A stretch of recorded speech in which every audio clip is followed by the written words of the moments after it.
बुलेटिनच्या सुरुवातीलाच बातमी ठप्प झालेल्या मुंबई गोवा महामार्गाची आहे। मुंबई गोवा महामार्गावरील चिपळूणजवळ परशुराम घाटामध्ये रस्त्यावरती वडाचं मोठं झाड कोसळलंय, त्यामुळे दोन्ही बाजूंकडची वाहतूक ठप्प झाली आहे। सुमारे 3-3 किलोमीटरपर्यंत वाहनांच्या रांगा लागलेल्या दिसून येतात।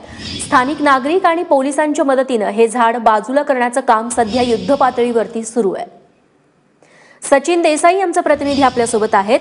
सचिन, सध्याची काय स्थिती आहे? झाड बाजूला करायला अजून किती वेळ लागू शकतो? रेश्मा, संपूर्ण कोकण किनारपट्टीमध्ये मुसळधार पाऊस पडतो आणि यातच मुंबई गोवा महामार्गावर चिपळूणच्या परशुराम घाटामध्ये वडाचं झाड पडलंय। जवळजवळ 12:30-1 वाजण्याच्या सुमारास झाड पडलं आणि त्यानंतर मुंबई गोवा महामार्गाची वाहतूक तेव्हापासून पूर्णतः ठप्प झाली आहे।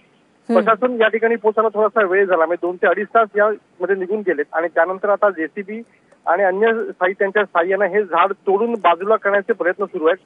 काम अंतिम टप्प्यामध्ये आलंय, मात्र या दरम्यान 2.5 ते 3 तास निघून गेल्यामुळे चिपळूण आणि खेड या दोन्ही बाजूंना वाहनांच्या मोठ्या रांगा लागल्या। 3 ते 3.5 किलोमीटरहून लांब या रांगा आहेत। मोठ्या प्रमाणात गाड्या अडकून पडल्यात। याचबरोबर या परिसरातल्या ज्या शाळा आहेत त्यांच्या ज्या स्कूल बस सुटल्या होत्या, या स्कूल बसची मुलंही या रांगांमध्ये अडकून पडली आहेत। मात्र आता काम अंतिम टप्प्यात आलंय। पुढच्या काही वेळामध्ये हे झाड बाजूला केलं जाईल आणि त्यानंतर मग वाहतूक मुंबई गोवा महामार्गाची पूर्ववत होईल अशी अपेक्षा आहे। रेश्मा, सचिन, सध्या हे झाड बाजूला करण्यासाठी कोण कोण तिथं पोहोचलेलं आहे? कुणाकुणाची मदत घेतली जाते?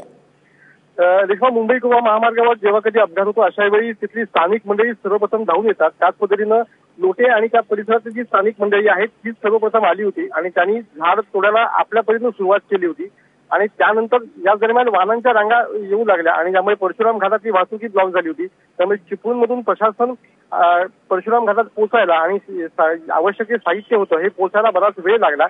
आता चिपळूण पोलीस त्या ठिकाणी आलेत, बांधकाम विभागाचे कर्मचारी आहेत, जेसीबी आणले गेलेत आणि स्थानिक ग्रामस्थांच्या मदतीनं हा संपूर्ण जो वडाचं झाड जे पडलं होतं हे हटवायचं काम आता केलं जात आहे।